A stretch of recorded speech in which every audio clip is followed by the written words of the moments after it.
నేను నిన్ను విమోచించి ఉన్నాను, భయపడకుము. యెషయా 43:1. తల్లి గర్భమందు నిరూపింపబడక ముందే దేవుడు నిన్ను ఏర్పరచుకున్నాడు. నీవు పిండాకృతము కాకముందే యెహోవా కన్నులు నిన్ను చూచెను. నీవు ఎవరి వాడవైనా సరే, ఏ తెగకు చెందిన వాడవైనా సరే, నీవు దేవుని సొత్తు.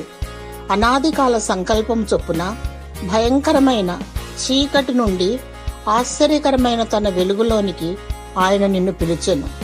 వెలుగు సంబంధులు దేవుని సంబంధులు. దేవుని గుణాతిశయములు ప్రచురించు నిమిత్తము ఆయన నిన్ను నియమించెను. నీవు అనాథవు కావు. భయపడక గంతులు వేసి దేవుడిని స్తుతించు. నీవు దేవుని ప్రణాళికలో ఉన్నావు. దేవుడు నిన్ను కాపాడునుగాక. ఆమేన్.